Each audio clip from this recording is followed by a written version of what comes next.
Okay, I think we can get started. Is that okay, Kanika? Okay.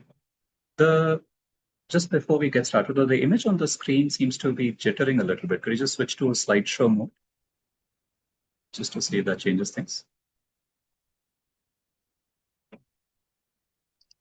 It is in slideshow mode.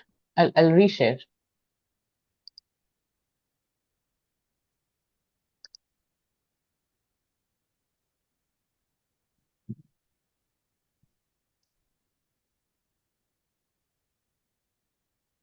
Hang on, please. Just a minute. Does that help again? I'll reshare it.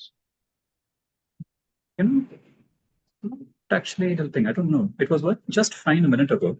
I hope it's just not me. May it have is- to Venkat and Kanika.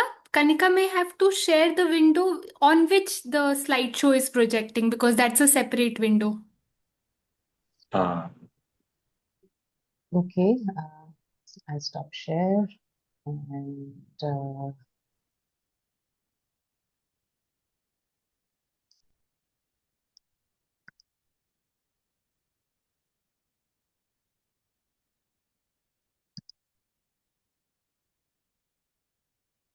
so I have hit share and there is Microsoft PowerPoint window. Let me see if this works. Is that better? Unfortunately, no. I don't think we're seeing the right thing. I'll do that again. Would it be okay for you to share your whole screen, not just the particular window? And then it'll just show any of the screens as you switch between them. Okay. So just share the whole screen, if that's okay with you. Yes.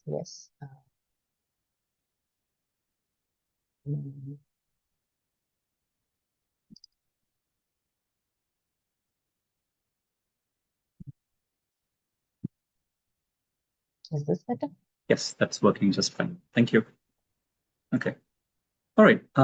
Thanks, everyone. Thanks for joining. My name is Venkat. I'm part of the team here at the Archives at NCBS, which, if you are joining this for the first time, is a public collecting center for the history of science in contemporary India. We're based in Bangalore. If you're in the city, do come visit us. If you're not in the city and not able to come visit us, you can check our website. Of course, as part of the work that we do, we also, thanks to generous support from the TNQ Foundation, have a research fellow and a scholar in residence program. And we were delighted to be able to host Dr. Kanika Singh, who's based at Ashoka University, over here at the Archives at NCBS, thanks to Ella Shashidhara, who connected us. And I'll just share a link to the Scholar in Residence program so that if people are interested in the future, you could take a look at what it's about and, of course, reach out to us if you have any questions about that. You should be able to see it in the chat. I'm not going to take too much more time, just going to go directly into the conversation with Kanika, which I'm really been looking forward to for a while because it's a conversation that we've had informally, in person, and of course online, and a conversation that, of course, is something that most people in the larger galleries, libraries, archives, museum space have been thinking about. So Kanika Singh is a historian working on public history, museum, and heritage. A recent book, The Story of Sikh Museum, Heritage, Politics, Popular Culture, was published by Cambridge University Press 2025, just not too long ago, is a study of Sikh museums in contemporary India. She is currently the director for the Center of Writing and Communication at Ashoka University. And as I previously mentioned, we had the delight of hosting her as a scholar in residence at the Archives at NCBS for her work on museums and her work in collaboration with others at NCBS, including Karthik and Sadhana and Shashi, on a broader museum project, which she may bring up in conversation later. So Kanika, thank you so much for your time, and over to you.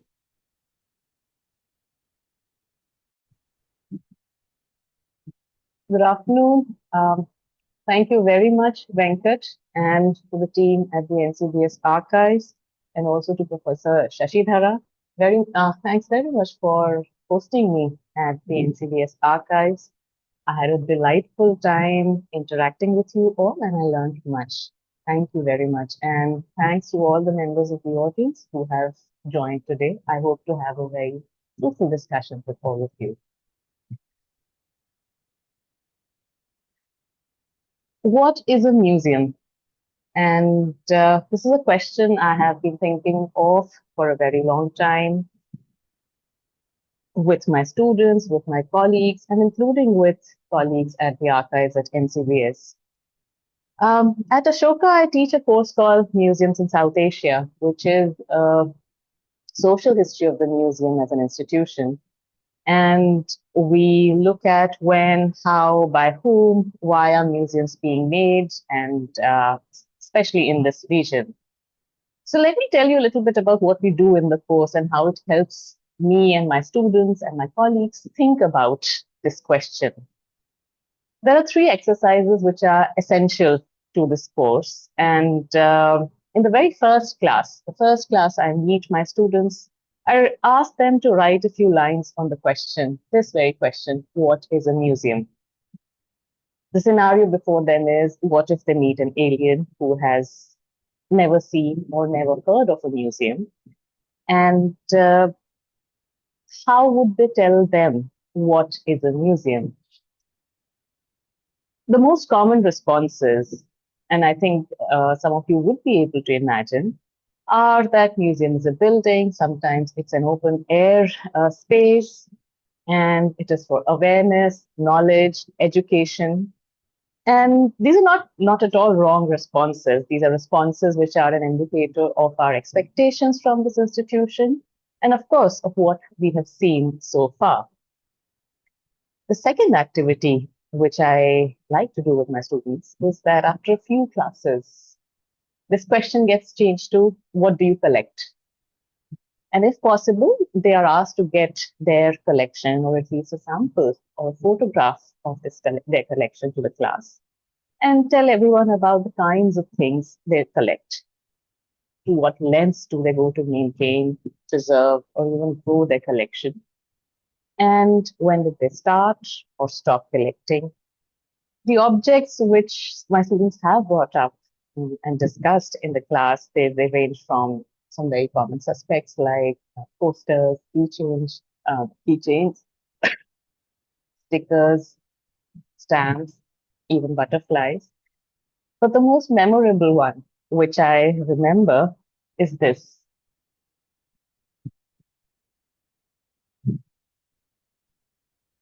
I think everyone in the audience will be familiar with this artifact. And what my student collected were the caps of the blue Reynolds ballpoint pens. And her most prized pieces in the collection were the ones with a broken clip. So this gives us an idea about the ways people are thinking about collecting, the way people are thinking about preserving, the way people are thinking about collections in museums. And we think about the value, whether it's the economic value or personal value of the collection, and how it varies from societies and individuals, and how our choices, whether personal choices or institutional choices, are shaped over time and by social norms.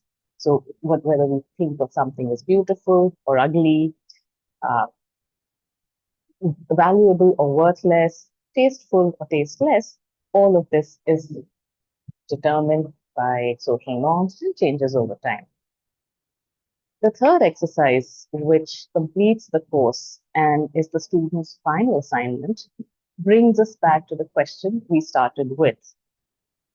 And they are asked to write or pitch a proposal for a museum. They can choose any theme, any scale of museum, any design. The essential part of the assignment is that they should be able to convince a rich funder, in that case, me, to put money in the project. In other words, they should be able to justify the need for or the value of the museum they are going to build. So the questions remain, what is a museum? Why do we set up museums? Why do people come to museums? What does a museum actually do in a society? what are the kinds of ways we use museums, and eventually, what is a successful museum? What are the parameters of success? In today's lecture, I will discuss examples which either explicitly or implicitly address these questions. The National Museum for India. The National Museum, New Delhi, as it currently stands, it was inaugurated in the year 1960. However, conversations about a National Museum for India began sometime in the 1940s, very much during the British rule, and these continued into the years immediately after independence. I'd like to share a few thoughts, not mine, but of people who have actively thought about it and contributed to the building of the museum. The first is Maulana Abul Kalam Azad, a very distinguished scholar and a public leader who, who was addressing the Museums Association of India in the year 1948. It was their annual conference. I have put up a very small part of his speech, and I'll read out a slightly longer portion. Maulana Azad says that national education is the most important item of national life. The exhibits that are stored in our museums are a permanent source of knowledge. As a free nation, it is now most essential for us to take care of our national heritage and recognize the importance of our institutions that are doing cultural work. The development of the National Museum is an important part of our nation-building program. Museum professionals must recognize the need for linking up our art heritage with the spread of education. The National Museum can play an important part in educating the masses and scholars alike. Such a museum should be an imperishable record house for our ancient history and civilization. We cannot think of a greater source of national pride.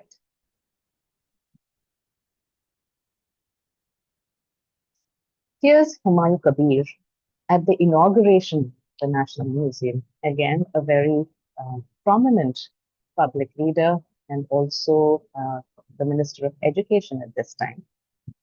He says, democracy means every man's participation in the government, and unless the participation is based on knowledge and understanding, it may do more harm than good. Provision of education for all its citizens is thus one of the inescapable duties of the modern state. The spoken word of the teacher and the written word of the book is therefore to be supplemented by audiovisual aids. A well-organized museum is an audiovisual instrument that can cater to all classes and age groups and cover all fields of knowledge.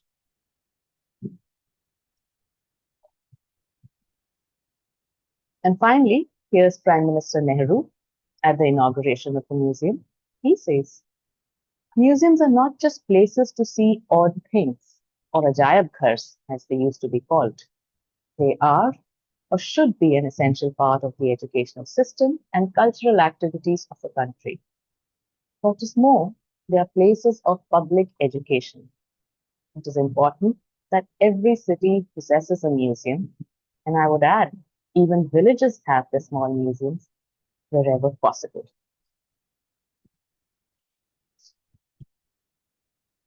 Now, there are many more people who are thinking about museums, and specifically a national museum for independent India.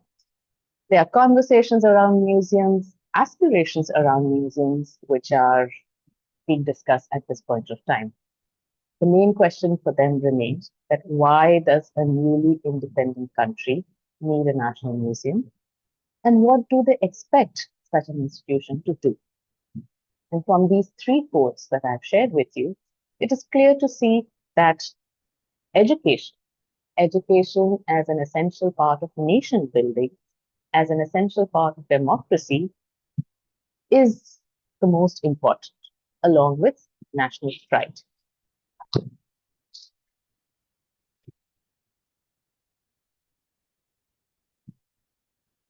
Museum as a weapon of national defense. This is my second example.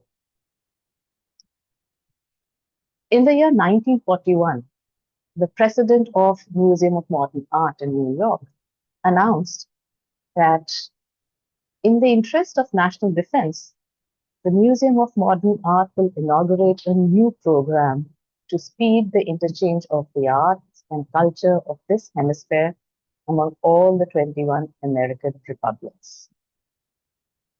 Now we know that museums, art, heritage, all have been tools of diplomacy, cultural ties, nation building, mobilizing communities, and even of colonialism. Still, it is quite unusual to describe a museum and explicitly describe a museum as a weapon of national defense. John Whitney, whose statement is up on the screen, he outlines the entire arsenal which consists of national defense. He says motion pictures, including translating those motion pictures into Spanish and Portuguese, paintings, sculpture, industrial design, graphic arts, architecture, music, all of this is part of the so-called weapons of national defense. He further declared and that this was done keeping in mind that there are elements in Central and South America who are doing their best to minimize the achievements and the potentialities of the United States, and that it was necessary to clarify people's impressions of us and to demonstrate that there existed common ground for our aspirations. So you must understand that this declaration was to build pan-Americanism, and this especially in context of the years leading up to the Cold War. There's already a substantial body of literature which shows close relationship between the United States, the state of the United States, and specifically the CIA and the Museum of Modern Art. And perhaps the most well-known feature of this collaboration is now MoMA's deployment of modern art during the Cold War to counter the USSR. CIA sponsored and collaborated with the Museum of Modern Art for exhibitions of modern art in the Americas and in Europe. And this was presented as the greatest example of American culture. And what was particularly emphasized was that America is a great country with unbounded freedom, both in terms of material progress and in terms of cultural expression. And scholars have shown that modern art from the early 20th century was a especially useful tool for making this claim. And this is because these artists had not actually sucked up to the state at all. They did not comply with the establishment rules, they defied boundaries, and most amusingly, many in the American establishment, or even those outside of it, they neither liked nor even presumed to understand this art. Yet the message that CIA and MoMA was able to convey was, and wanted to convey was, that America does not only allow such an art, but it also promotes it. And this was evidence of their freedom and greatness. In fact, some of the statements made by members of and representatives of the Museum of Modern Art in the 1950s said things like, and I'm quoting, "These works could not have been created in totalitarian regimes such as Nazi Germany or Soviet Russia." Also, this period of Cold War was seen as a struggle of freedom against tyranny, and the United States championing of modern art was a fine example of triumph of freedom against tyranny.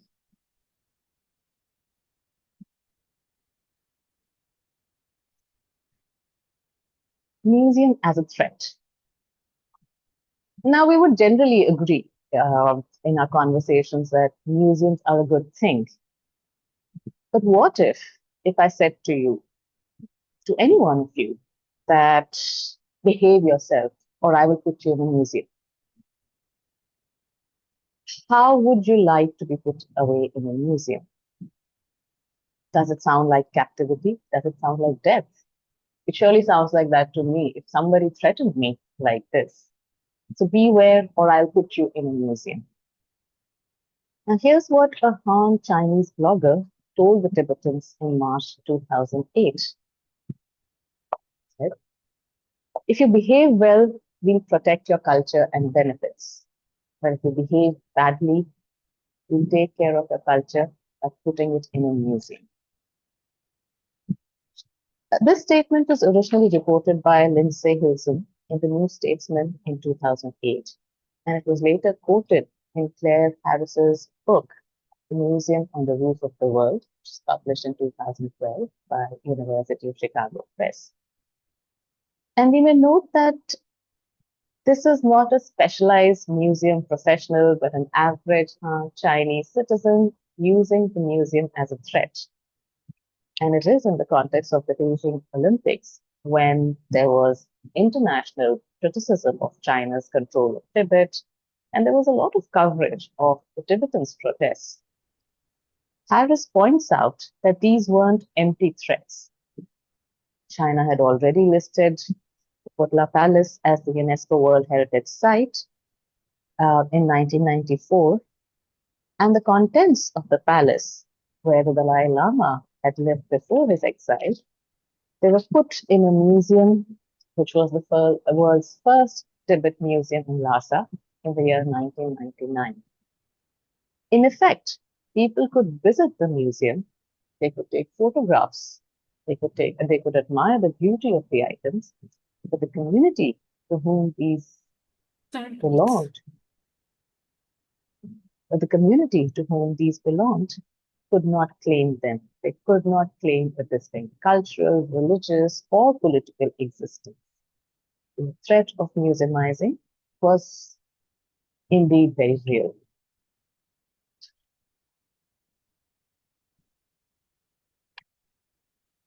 What could a museum be?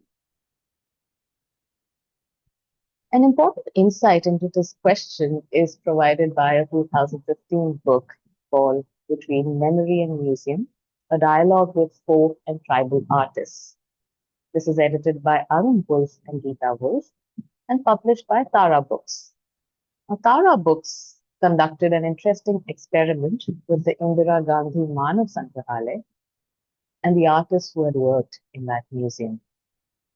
Indira Gandhi Manav Sangrahalaya, most of you would know, is also known as the Museum of Man or the National Museum of Mankind. It's an anthropological museum in Bhopal, Madhya Pradesh, set up in the year 1977. Tribal communities were part of making the museum, which means that they were involved in setting up the display and creating artworks for the exhibits. I'll give you a couple of examples.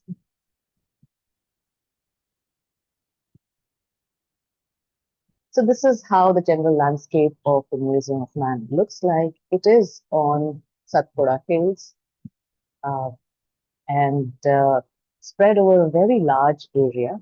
And the anthropological exhibits are spread over, spaced out. So for instance, this is an example of how a chocolate house from Uttarakhand looks like. And this is an example of how structure in a bone village looks like. The motifs here are, as we know, constructed by the motifs are created by bone artists.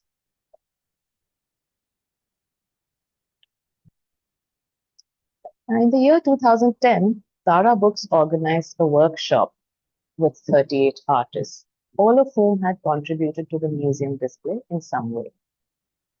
The artists were asked to visualize the museum as an institution. That is, if they could set up a museum, how would it look like? What would it include? It was an exercise in thinking about what a museum is. Here, something interesting has happened. The gaze has been reversed. People who are subjects of the museum are now looking back at the museum, making the institution their subject in turn, and analyzing it critically. And the results, which was published by Tara Books in the in the edited volume I mentioned, were very interesting. On the one hand, the artists liked the museum and felt a deep association with it. On the other hand, they exposed its inherent assumptions as an institution and its limitations. I will give you two examples of the way these artists visualized and thought about the museum.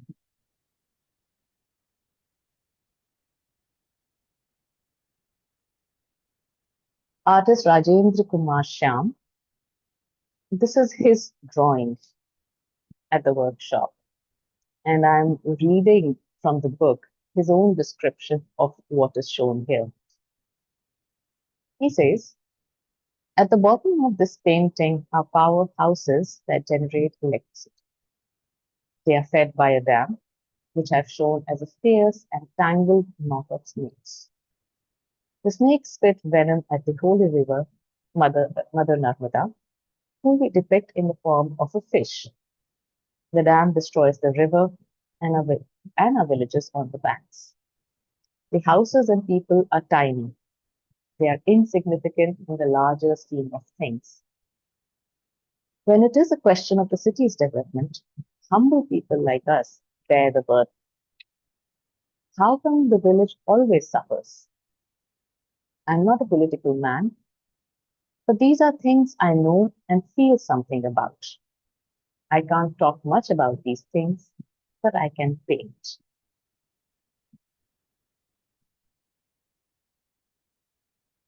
Here's another example by artist Raju Shyam. He says, I have been working as an artist for about 10 years now. I have been working as an artist for about 10 years now, and I've had the chance to travel to faraway places to gather ideas and meet people, to visit museums, and compare our culture with alien ones. I've done some work on these subjects, and people have liked what I've had to say. Now we have been asked our thoughts on the museum and what it means to us. What would be the things I'd put in it? What I have painted is a museum of modern life as it appears through my mind's eye. It showcases the culture of the city for the people in the countryside. I'm a halfway man myself. I live in the city, but most of my family still live in the village. City life is very different. You don't have to grow your food or look for firewood or build your own house. Things are packaged and delivered to you. I have depicted things that are part of everyday life and have tried to show how these objects are really what are in the museum. In the center is our culture, our dances and musical instruments, and the man standing in the middle shows me around the museum. So these are descriptions which are available in the book, and there are many more.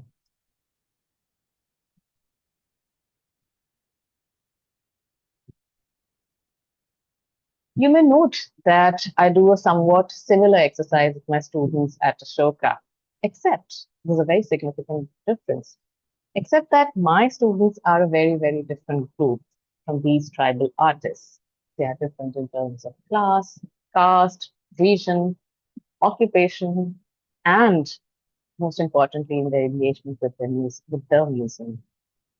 So their concept of what a museum is and what it does is, of course, very, very different.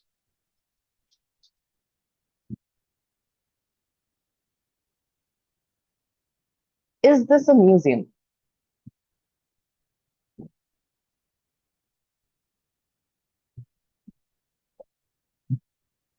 This is the question we must ask ourselves in the final example of a museum I share with you. and that is of Sikh museums, which is my current work also. The Sikh community is less than 2% of the Indian population, yet it has a museumizing drive which is unmatched by any other group, I think, in South Asia. And this is both in terms of the number of museums they built and also the consistency with which they have been set up. This is a photograph of the first Sikh museum, which was set up way back in the year 1958, the Central Sikh Museum in the Golden Temple, Amritsar, in Punjab.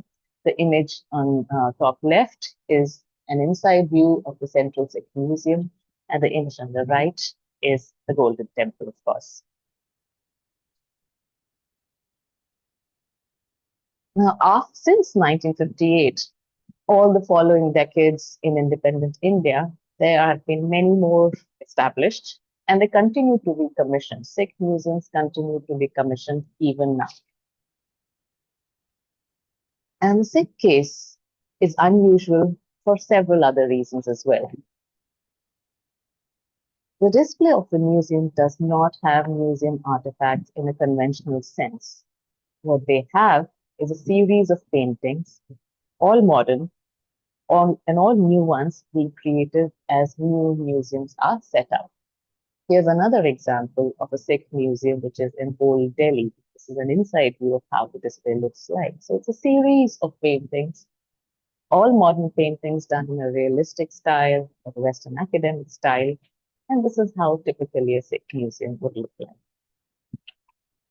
These paintings are not unique, they're not rare, they're not antique, they are not high art, they are not historical objects, and neither are they relic objects associated with the Sikh gurus. In fact, they are typically what we would identify as calendar art or bazaar art. These are modern, but they're also imagined paintings. They are imagining portraits of Sikh gurus, they're imagining scenes from the Sikh past. It is almost like the Amar Chitra Katha, which most of us would be familiar with. So entering a Sikh museum is almost like entering a storybook. And just like bazaar art, they are easily mass-produced and copied, and they are popularly consumed. The museum display is everywhere outside the museum. This is in advertisements, it's in calendars, animation on the internet, TV programs, political rallies, illustrated storybooks for children, and even academic works. These paintings are created and consumed again and again, and often one single image becomes a template for others to copy in the decades to come. I'll show you some examples. This is a children's storybook, an illustrated storybook. This is published in the year 1993 by the SGPC. SGPC is the Shiromani Gurdwara Prabandhak Committee. It's a very powerful body which regulates the religious affairs of the Sikhs and manages the most important historic Gurdwaras in North India.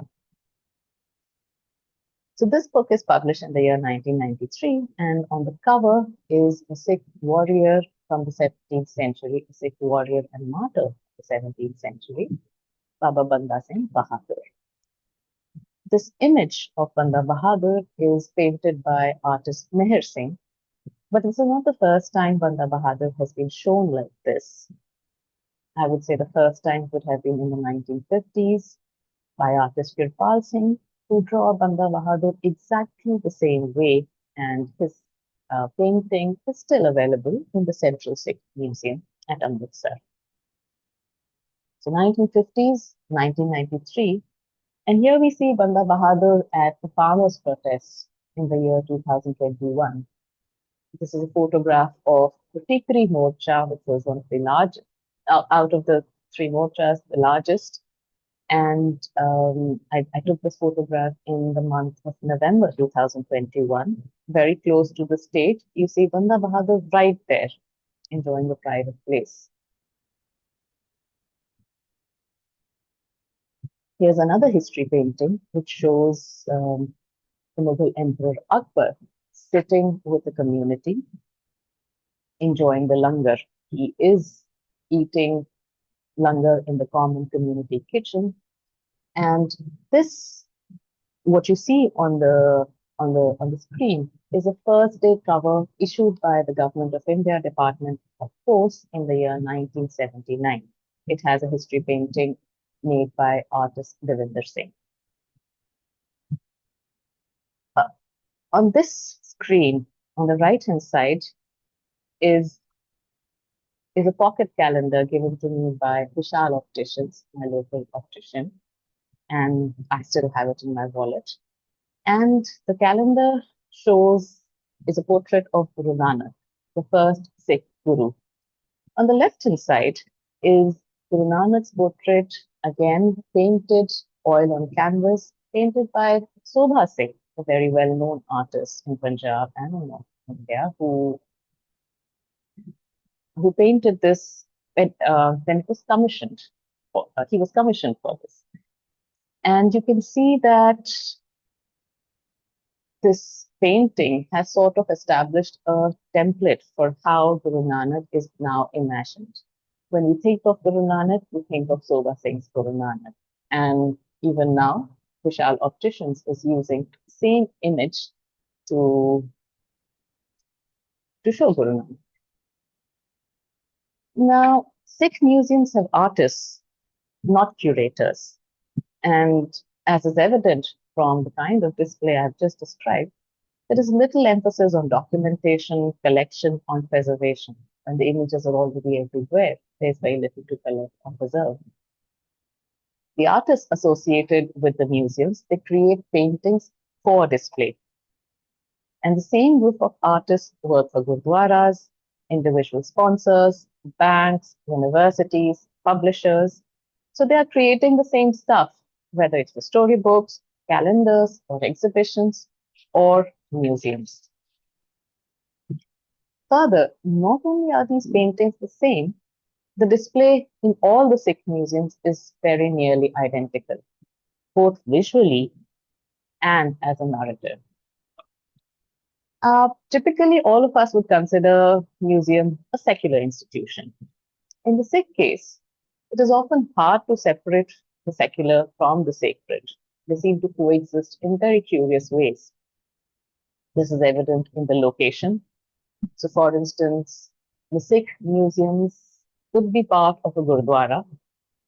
Sometimes when they are not part of a gurdwara, it's a separate building, they're still part of a larger sacred landscape. The display, as I said, is sacred, not because the paintings, for instance, the display is sacred not because paintings themselves as material items are either relics or have any sacred value, but for the fact that they depict people and episodes which are of which are held in great reverence by the community. So they are not ordinary items either. This overlap of secular and sacred is also visible in the visitor behavior.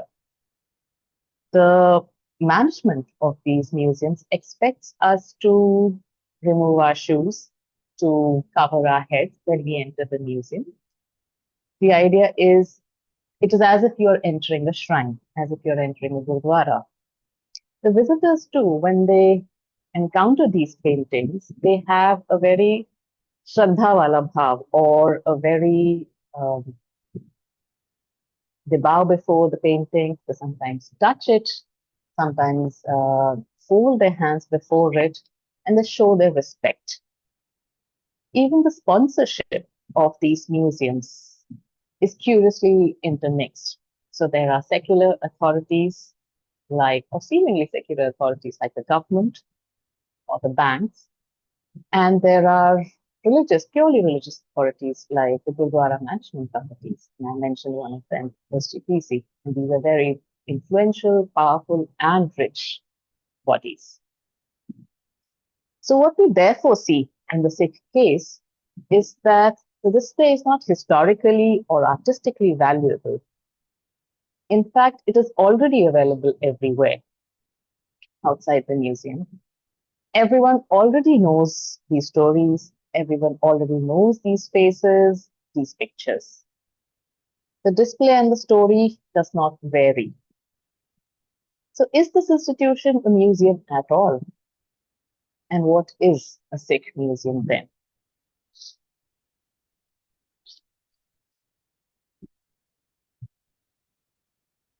So what does all of this mean? The various examples I have discussed here, and why is it worthwhile to pay attention to museums?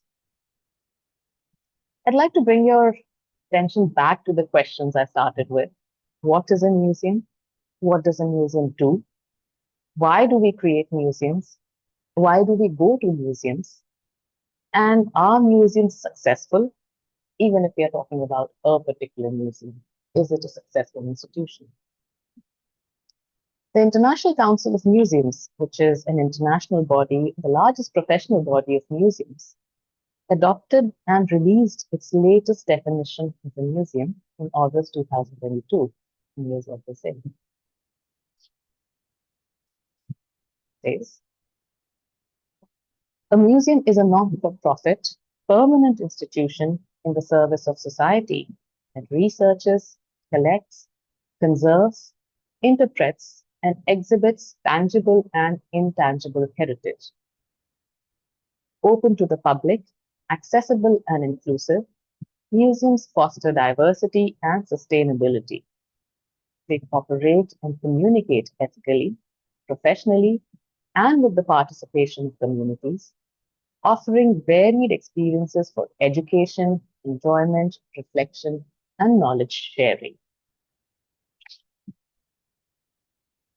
This definition has been arrived at after long and intense debate, and it includes words and phrases like inclusive, accessible, diversity, sustainability, ethically, participation of communities, and varied experiences.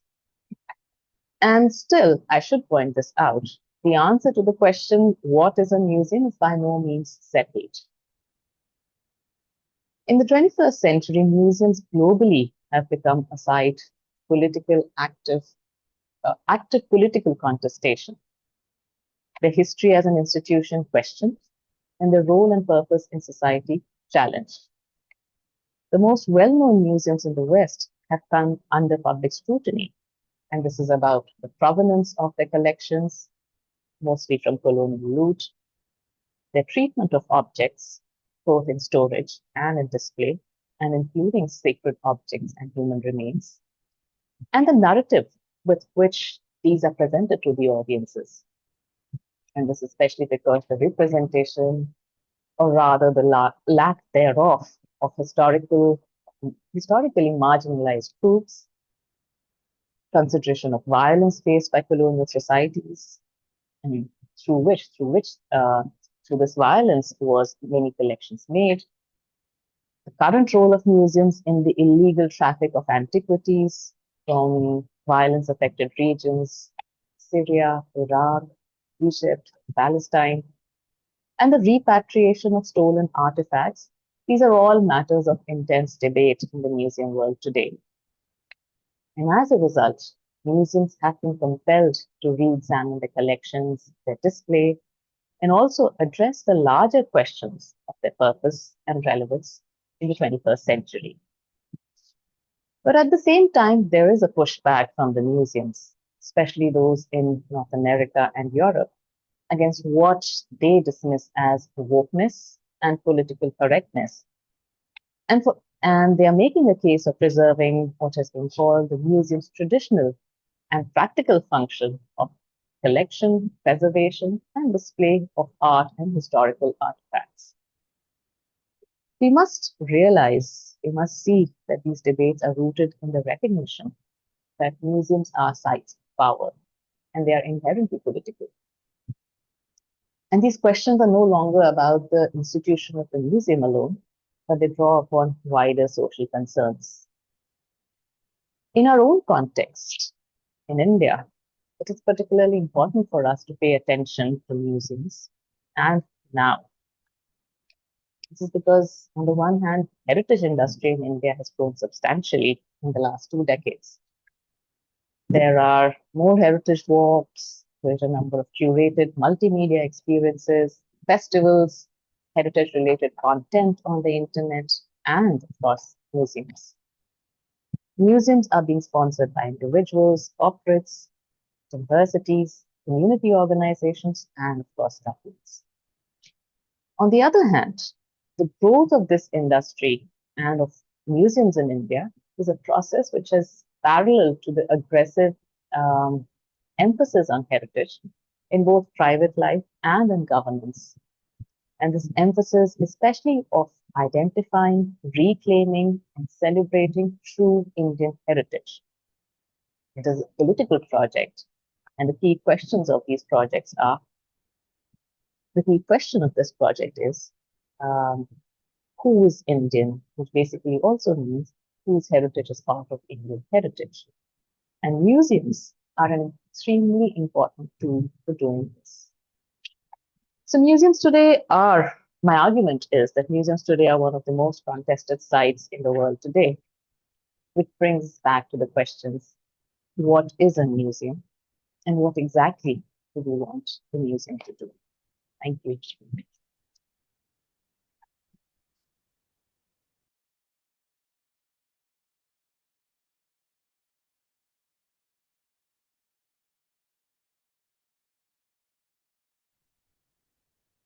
Thank you so much, Kanika. Thank you.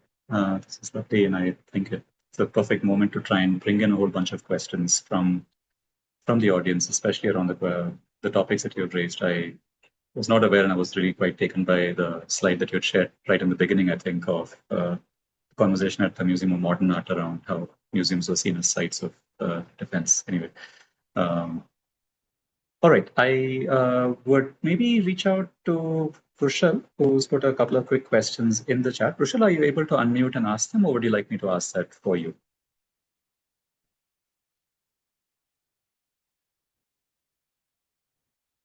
I will do that. Okay. I'll just read it out in case some people are not able to see the chat. I'm just going to quote from Rochelle, who asks, I quote, Kanika, a couple of questions. What, according to you, could a science museum look like? And two, is there a case in contemporary times for individual institutions to have their own museums or displays? I think there was a signal problem and I missed a little bit of the question. Venkat, will you please repeat it? Thank you. Yeah, it's in the chat. I'll just repeat it out. It's, Rochelle is asking a couple of questions. One is, what, according to you, could a science museum look like? And two, in these contemporary times, for individual institutions, can there be a case of where they have their own museums or displays?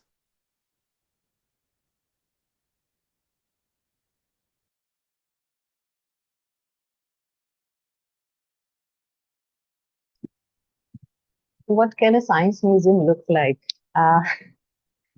Bangalore already has many great examples of science museums of all kinds.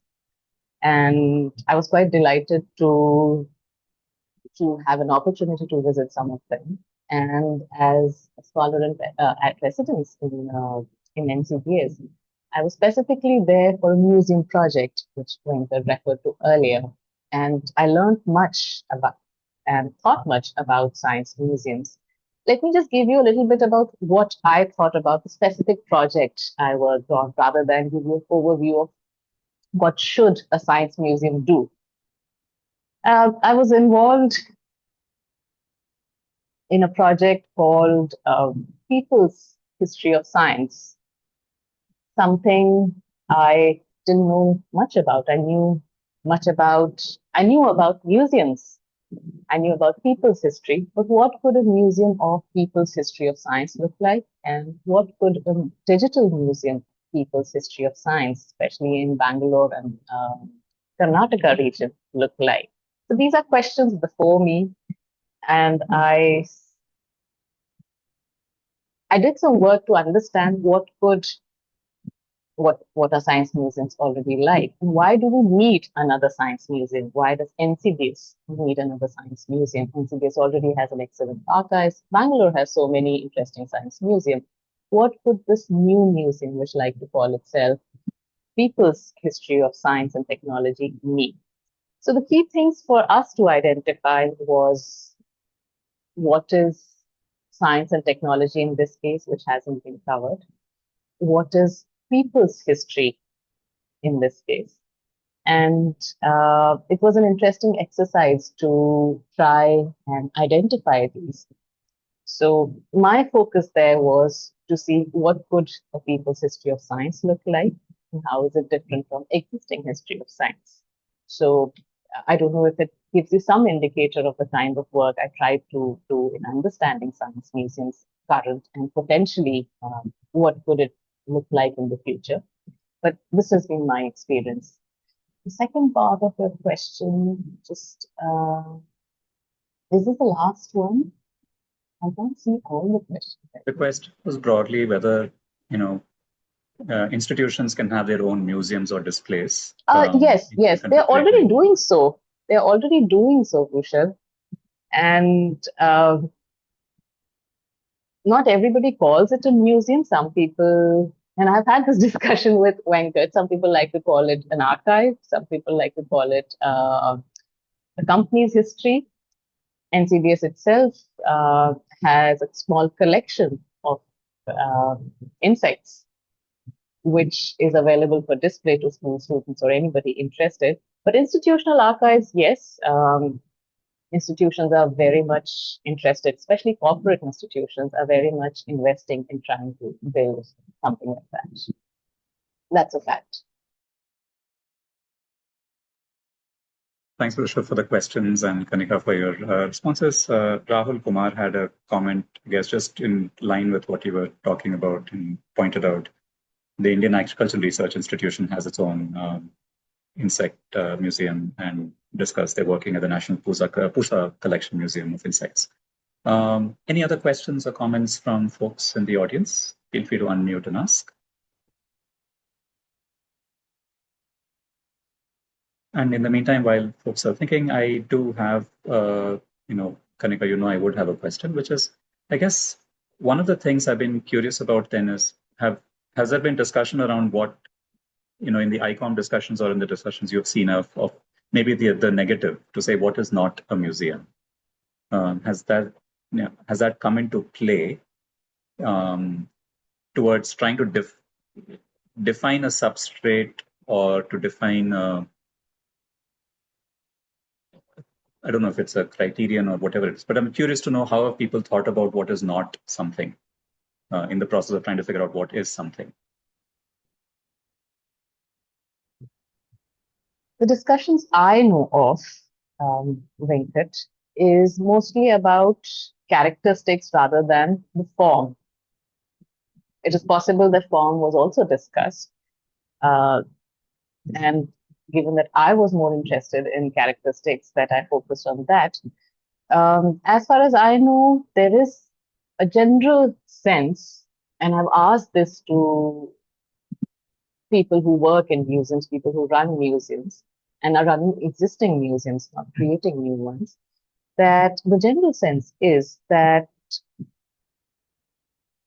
this definition is broad, it's challenging also, and it might be difficult to meet all its criteria. Less in terms, as you can see, the definition does not focus so much on the form itself. It doesn't say it has to be within a four wall, or it cannot be online, or it cannot be open air, all of that. It does say that it should not be not inclusive, for instance. So the general sense is that it is impossible, given the individual characteristics of museums in different regions and in different kinds of museums. A natural history museum is likely to be very different from a war museum, for instance. So given those variations, given the region's own sensibility towards museum as an institution, this definition will not fit all. but principally these are goals to be achieved. That's what I sense has been the thrust of the discussion. And therefore, the pushback is also in terms of that these are too woke and therefore should not be on the agenda, should not be something museums should strive for, that we are doing okay in terms of collecting, preserving documentation. And this is what we should limit ourselves to. We should not strive to achieve any of these new terms which have been included. That seems to be the way that these discussions have gone as far as. Thank you. Thank you so much. Any other questions or comments? We are at the hour, but I just wanted to check in to see if there's anybody else who had any questions. Hi, I have a question. Mansi, I yes. wanted, yeah, I wanted to know what is like, when did like the concept of a museum start, and historically what alternatives were there, if there were any, that people were using to museums to fulfill some of the criteria that you are talking about.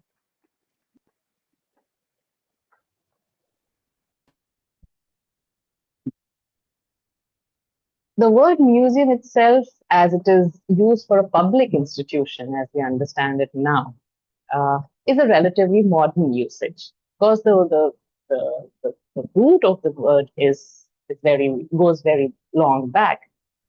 But if you think about museums as collections of different kinds of things which are used to understand the world a little better, there've been different kinds of arguments made. And for instance, in the Indian context, people have argued that temples are museums of the past. Not something I entirely agree with. The argument there has been made that because they have inscription temples, Hindu temples, for instance, have inscriptions, they are pieces of art, and these are also community centers. And they have been around for centuries. So the museum in the Indian context or in the South Asian context should be considered as going back to XYZ centuries. But I think we must also understand, and this is a more Western understanding, and I think there are some merits to this, that the museum as we see it now is very, very closely related to the rise of a nation state. Museum as a public institution, and this happened in Europe, where the need for mobilizing an entire citizenry, getting your citizens together, putting them and mobilizing them for the greater cause of public good is a very, very 19th century concept. But collections themselves, collections for research, documentation, go back even earlier. So individuals, traders, people who went on voyages of discovery, all of them collected all kinds of stuff. Some actual, some mythical, some imagined also. So everything was a curiosity because people didn't know enough about the world. And naturally, these collections emerged in Europe, places like England, places like Germany, whose people had sponsored ships to go on and this so-called discovering the world. So these collections could include skeletons of all kinds, fish of all kinds, whale bones, for instance, mirrors, rock samples.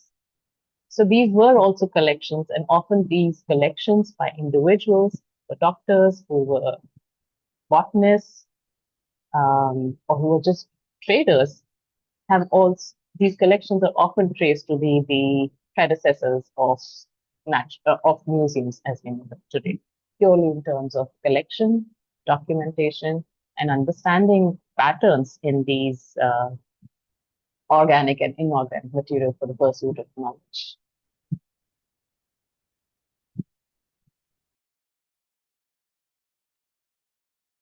Mansi.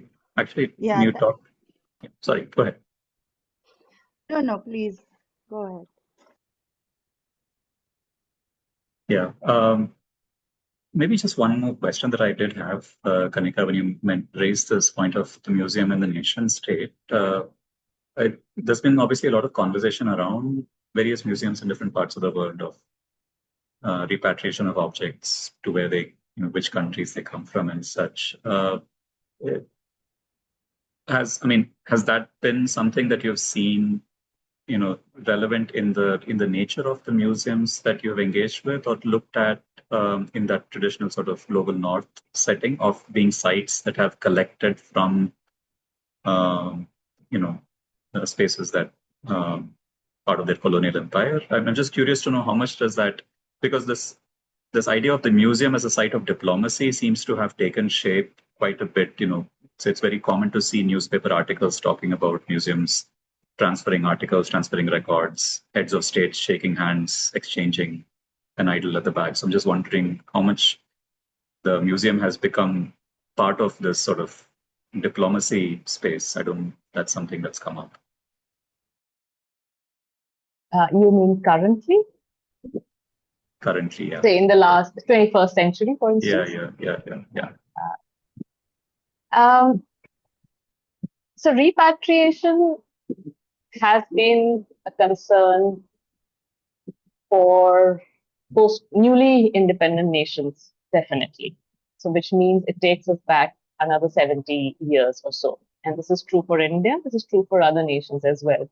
I'll just read out something which Maulana Azad said in the year 1948, just 1 year into our independence.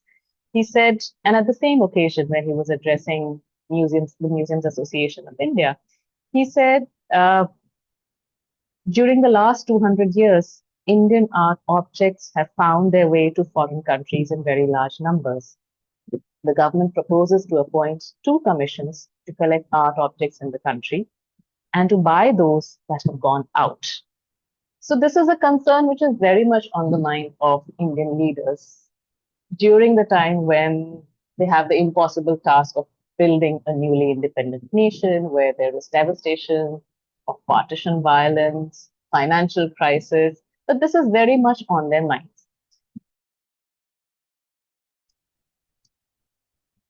And I think it is equally true, it would be equally true of other nations who eventually gained independence. Cultural heritage and getting it back was definitely a concern. It's not succeeded very much in the sense, and this is precisely because of the great reluctance shown by North American and European museums. So for instance, there's one, you could say, not quite exception, but there's a report which was released just first commissioned and then eventually released by the government of France. This must have been a few years ago under Macron, where he commissioned an extensive survey of all items that museums in France held, which were through loot or should not have been there and are a good case for repatriation. I forget the whole title, but it is available online. And it is, if you do repatriation report and French government, it's likely to come up. That seems to be the most significant official policy, if one might, not policy, but official recognition that it is a necessary thing. The Indian government now has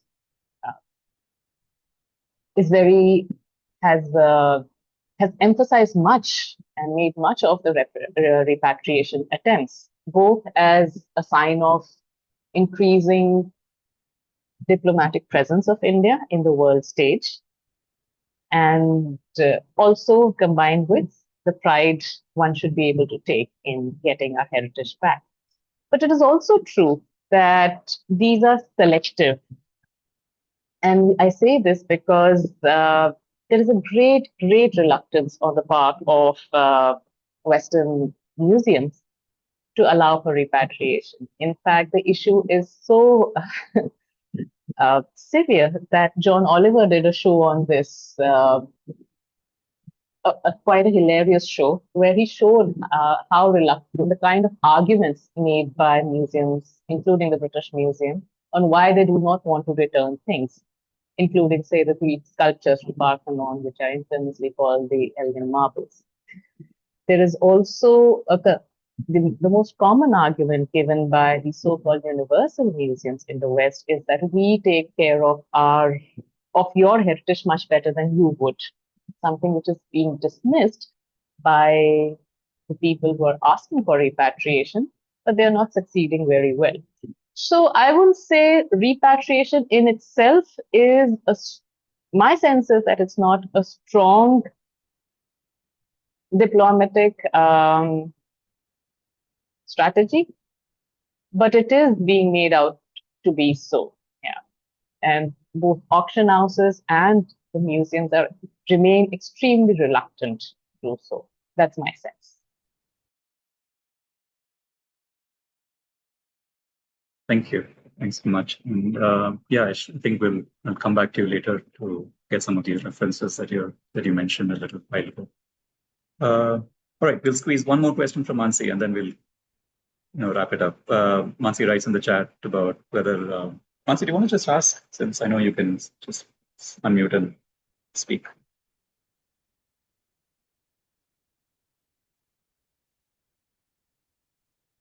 Never mind. I'll read it out for you, Kanika.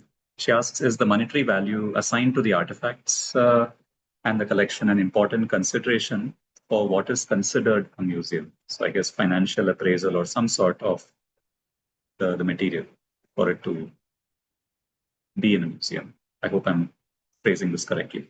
Kanika. I don't know. I can't say whether it can be, both the things are related. Whether what is considered for a museum, maybe their monetary value might be a criteria, but for what collection is considered a museum or what institution is considered a museum, I don't think, my sense is that monetary value might not be the only criteria or even a criteria. It might differ from museum to museum also.